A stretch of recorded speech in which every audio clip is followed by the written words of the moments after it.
by people who don't even know what to do with you once they have you. You edit yourself. You soften your truth.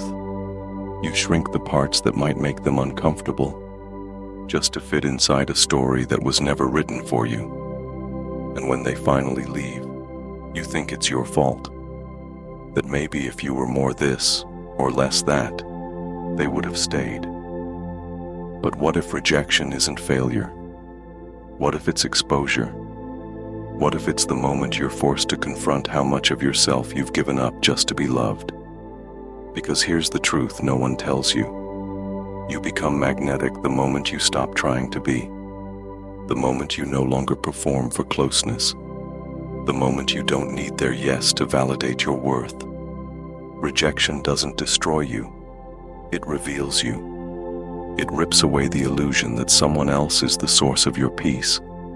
It burns the script that says love must be earned through sacrifice. It leaves you naked, but finally, real. And when you're real, you stop chasing. You stop explaining.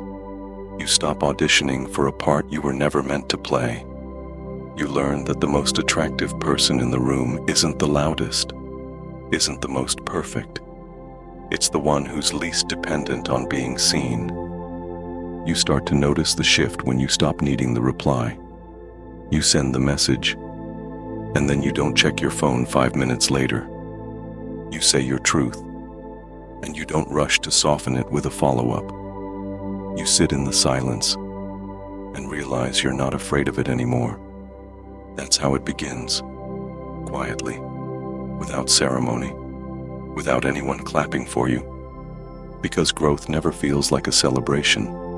It feels like loss.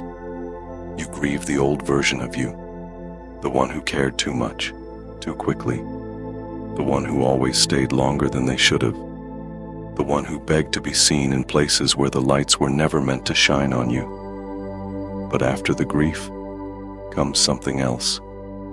You don't need them to want you. You don't need them to say sorry. You don't even need them to come back.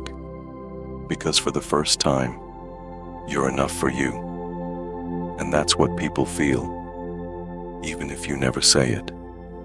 They feel the peace in your distance. They feel the strength in your silence. They feel the power in your ability to not need their validation, to keep being who you are. That's the moment you become magnetic. Not because you're trying, but because you've stopped. You've stopped giving energy to what drains you. You've stopped offering explanations for your standards. You've stopped lowering the bar just to stay inside someone else's comfort zone.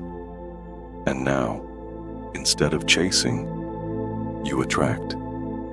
Because people want what they can't control. They want what doesn't beg.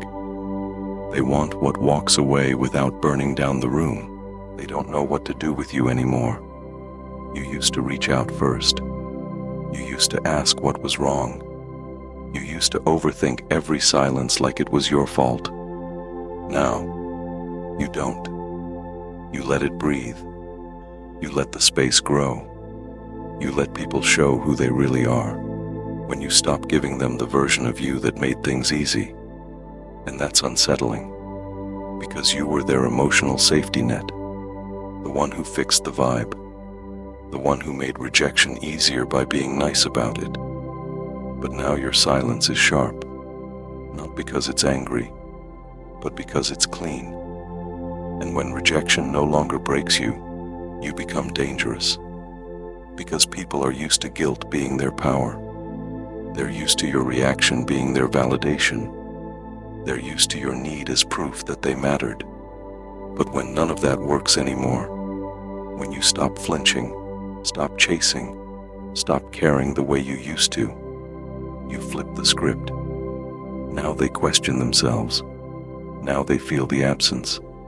Now they look at you and wonder why it doesn't hurt you like it used to. And here's the secret. It did. But you healed in silence. And now, that silence has become your statement. If you've ever felt like needing someone destroyed your self-respect, subscribe and hit the bell. Because in the next video, we'll explore how your emotional detachment isn't coldness. It's power most people aren't ready to face.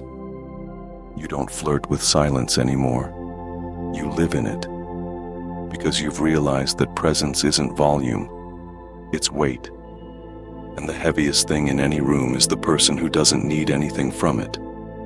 You don't make noise to be noticed. You let your absence echo. You don't beg for inclusion. You let your detachment ask the questions they don't want to answer. Because what you've built isn't arrogance. It's internal infrastructure. The kind of self-knowledge that doesn't waver when you're left on red. The kind of stillness that doesn't break when someone pulls away. The kind of clarity that no longer bends to be accepted. And what scares people the most isn't your independence. It's how unbothered you've become. Because they used to feed off your reactions. Used to measure their impact by your anxiety.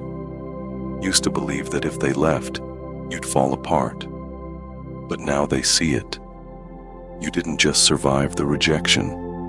You alchemized it. You turned it into boundaries, into emotional fluency, into a version of you that no longer clings, but commands. And they feel it. In the way you speak less, in the way you respond slower, in the way your eyes don't ask, "Do you still want me?" They feel the shift, even if they can't name it. Because your detachment isn't empty. It's precise. It's chosen. It's surgical. And for the first time, you are the one who decides who gets close. You start to realize that needing nothing isn't emptiness. It's clarity. You don't disconnect because you're numb. You disconnect because you've stopped buying into illusions. The illusion that love must feel like sacrifice. That attention equals affection. That the more you give, the more they'll stay. But now, you know better. You've watched what happens when you hand over your worth and get silence in return. You've studied the look on their face when you finally stop apologizing for existing. You've felt the shift when you walk away without slamming the door, and they still hear it close behind you. Because now your absence has gravity. Now your boundaries bite. Now your presence is earned, not given by default. People don't know how to name this version of you. Some will call it ego. Some will call it trauma. Some will say you've changed. Let them. Because the ones who only valued your softness never respected your silence. Now that silence is all they get. You're not playing hard to get. You're just hard to manipulate. Because you've met the part of yourself that doesn't flinch when left alone. You've made peace with the quiet. You've built a life that doesn't collapse when no one texts back. And that version of you, it doesn't chase. It doesn't perform. It doesn't explain. It attracts.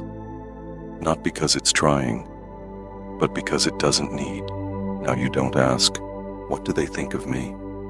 You ask, "Do I even want to be in rooms where I have to ask that?" Because this version of you doesn't beg for space. It creates it. You no longer show up to be liked. You show up to be honest. And if that honesty makes people leave, you let them. Because the cost of pretending is too high. The reward of being real is too rare. You've become the kind of presence that can't be owned, can't be used, can't be diminished by someone else's absence. You're whole now. Not perfect, not untouched, just untethered. Your worth is no longer a mirror. It's a center of gravity. They can orbit or float away. Either way, you stay grounded. Because when you stop needing anyone, you stop fearing rejection. And when you stop fearing rejection, you become rejection-proof. You are no longer here to be chosen. You are here to choose. So I'll ask you this. If no one ever chose you again, would you still choose yourself? Tell me in the comments.